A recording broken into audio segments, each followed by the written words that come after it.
In this podcast, I'm going to be talking about fishing in Eilat as well as traveling in the Negev in Israel. So let's get started. So basically, let me actually fix my webcam.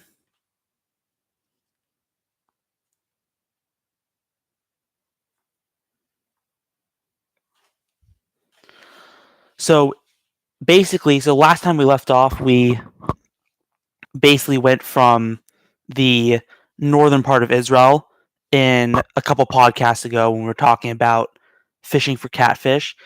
As you go further south, it's about 7-8 hour drive or bus ride altogether, and so one place a lot of people stop at is there's a certain point that you go to where you could go to a few different things on the way down the desert, which is En Gedi, which is like a fun hike, which has a couple of springs to it, and so En Gedi, Dead Sea, obviously. Dead Sea is a big one. Everyone knows about Dead Sea. That's common. And then another one as well as that. So let's see, we have that I'm blinking another one. Oh yeah, Masada. Masada is the other one. So yeah, so Masada you could either do via like a cable car, or you could do Masada as a hike. But if you do that in the summertime, it gets really hot in the middle of the day in the desert. It's basically equivalent to like Vegas, where it's just a very bone dry heat. It's not like a South Texas heat where it's a humid heat. It's a bone dry, like Phoenix or Vegas, somewhere in that ballpark in the summertime. And so if you do that hike, what a lot of the guides do is they'll take their tours out, like myself, in like right before it even gets dark, you start the hike. So that way it does a few things. One, it gets you up early in the morning, so you have a full day outing to go spend time in the desert, as well as you also have the ability to be there when it's cool and you can actually enjoy the hike. If you did it at noon, it'd be 100 degrees and dry and you'd be miserable hiking uphill. So if you want to hike Masada right before the sun comes out, and a lot of your tour guides will probably do this as well if they do the hiking portion. You could probably ask them like right before you do the hike, saying, "Are you gonna do this like a cable car, or are you gonna do this an actual hike?" And they'll be able to give you the answer. So with that in mind, so those are a couple of things you're gonna do that everyone does in the Negev. It's like a common tourist spot, basically. Well, yes and no. Like there's the common tourist spot in the sense of it's like like a lot of the classic tours that go through Israel will go to that area and will spend about a day or two in the desert or in that part of the desert. A lot of people sleep in like the Bedouin tents, but you don't have to do that. And then you go further south. So this is actually where most tourist buses don't go, because you have about a 4-hour gap of driving between where all the attraction stuff is in the Dead Sea to where actual Eilat is in the Red Sea. So with that in mind, the reason why a lot of tour guides don't do it is you have a 10, 11-day trip. You're not going to take, when they're jam-packing your schedule, they're not going to take 4 hours each way to go do a bus ride. Go down to Eilat, you spend overnight in Eilat. It's a whole thing. So when you're down in Eilat, but if you choose to do it on your own, you go down to Eilat, you made it, congratulations. Now the question becomes, what the hell do you do in Eilat? So, with this in mind, we basically have a few options. So we are looking at the first thing everyone does there is what it's known for, which is free diving, snorkeling, scuba diving, all that. Anything with diving in front of it is what that place is known for. And I did my form free diving there. It is great. Like you just have these giant heads of coral reef. It's like about 15 feet of water. So if you can hold your breath pretty decent, you'll be fine.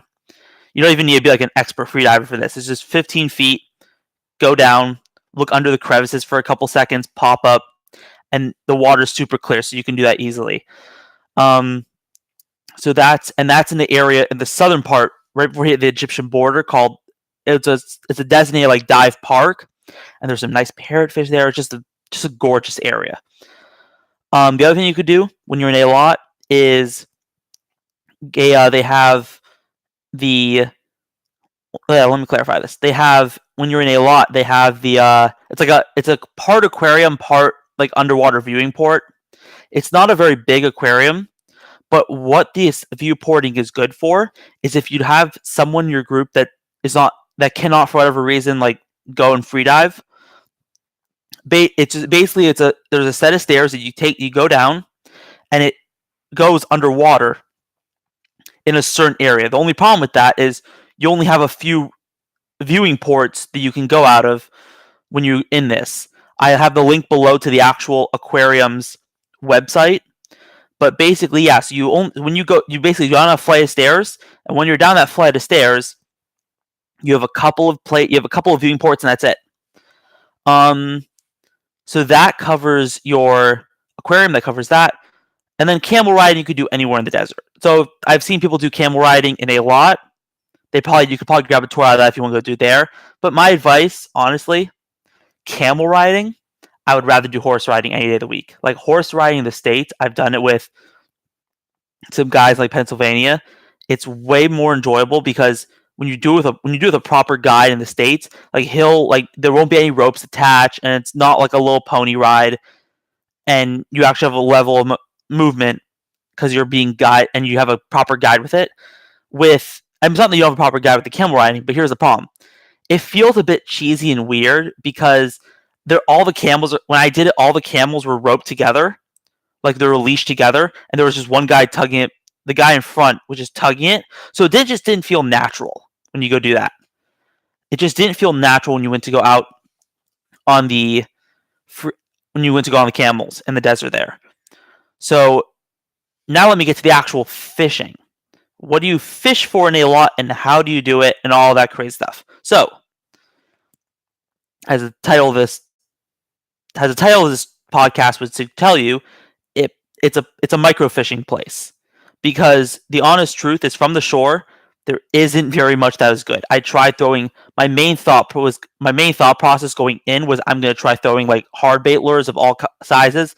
I brought anything from jerk baits that were 3.5, 4 inches long to 6, 7 inch poppers with like a heavy 50-pound braid outfit. I was ready to fish for some nice fish on this outfit with Alexa 400. So I was ready for something real. I did not get it.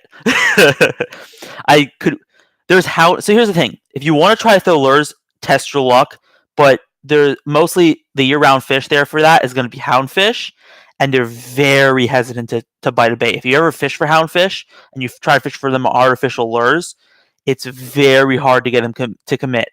Like they'll shy away from it on hard baits. Soft plastic may be a bit better. If you see my previous podcast about swipers and gulpers, they have that behavior where they'll just follow your bait. They won't actually commit to it. So if I were to have gone back there with maybe like a fluke the next time I go to Eilat, I probably could whack some houndfish. But what the locals were saying is that like I was off in season from when all the small amberjack and the mackerel were, which is like in the fall time. And that's what they were fishing the small lures for, and they were casting and retrieving for off the jetties. Now, understand there's very few areas that you can actually fish in Eilat from the shore, because the way it's set up is majority of the actual Eilat area before you get to Egypt, before you get to Jordan, is dive park. So on the side, as you're going down toward Egypt, and it's not very much area, it's like maybe like 10 miles of stretch that Eilat actually has. It's a very small chunk of land along the coast. And so yeah, so you have about a third or more of it. It's probably like a third and a half is a dive park.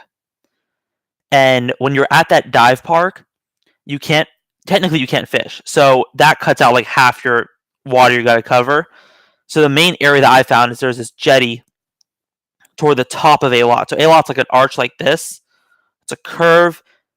For those of you who are just listening, Egypt is down toward the bottom on the Egypt's down on the bottom toward the west end of Eilat, and on the east end you have Jordan. If you're looking at like on a map directly, but yeah. So the best thing you could do is just microfishing. And the cool thing about microfishing in the Red Sea is there's all kinds of little critters that are all these different colors. Just if you enjoy just like fishing for small stuff, just to enjoy the colors of fish, it's a great thing to do. all I did was I took some 10-pound tests with a little spinning outfit. So that way, if you wanted to fish for like houndfish on hard baits, you could. It was using the same outfit for both things. And basically, I just had a size 10 hook. Actually, I think it was a little bit larger. It was like a size. It had like a size 4, but I would go a little bit smaller. I'd go like a size 6 or like a size 8, which is a little squid tentacle, which is a little small piece of squid, and just pitch it near the crevices in the rocks. You may get a small lionfish. You may get some other small reef fish. My thumbnail picture is one of those examples. So yeah, so that's what you're going to have in terms of the shore fishing. You're either going to be shooting yourself in the foot trying to go for houndfish, which most guys from this, if you're from the States, you're probably just like, meh, on houndfish. And yeah, so that's it. Now, what the guys were saying at the tackle shop, so there is a tackle shop. It's called like Octopus Tackle Shop, something like that. And they sell your diving gear. They sell all that stuff. But they were saying that, and you were seeing on the pictures, like a lot of the serious sport fish were on boat trips. So have in mind that if you want to, if you want to do it like how most people do tropical like fishing for like GTs and stuff, it's going to be an expensive endeavor out of Eilat. I'm telling you that right now, out of the gate.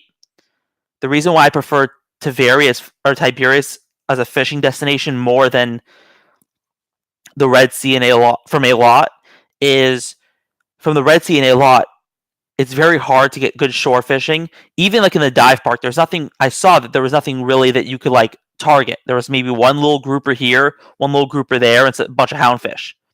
So you were not going to have anything serious. There wasn't like any serious like cuda or like small shark that I could see. If that was the case, I would have put in more effort and continue to fish. Other tips when you're going to Eilat. Best way to describe it, it's like Vegas. It's like Vegas, but you have the Red Sea. Is the best way to describe Eilat. Now I'm going to go back to the actual traveling to Eilat. So when you go to Eilat, it's going to, like I said, it's going to feel like Las Vegas. It's all those high-end hotels everywhere and the whole spiel. But right behind all that, there's a bunch of like the heavy like desert canyon stuff. And that's all throughout. That's in various parts of the desert, or the Negev, as they call, which is desert in Hebrew, but it's just called on the map just Negev. Is when you're in the desert, there's a lot of that cliffside stuff. If you've ever been to like Utah or Vegas, same idea. Or like right outside like the Red Rocks, it looks very similar to that. So it literally looks like Vegas, but with the Red Sea, which makes it better because you can have gorgeous free diving. So you have that, and then other thing, weather is very similar to Vegas. Like I was saying, it gets in the desert there, it gets 100 degrees and dry in the summertime. And that's when I was there. I was there in July. And literally, you would have your water, and my best advice I could ever give you for Eilat in the summertime, you're going to buy that big water inside a convenience store, and you're going to chug half of it before you even leave the place. The reason for it is you literally give it like 20 minutes. When you walk out that door, it feels so dry that your water becomes hot water. I was joking with someone else that's fishing right next to me. He wanted to borrow some of my water. He's like, you could probably make tea with this. I'm just like, yeah, you probably could. So just have in mind that it's a very dry heat. Is there anything else that I need to cover for Eilat? That is the question.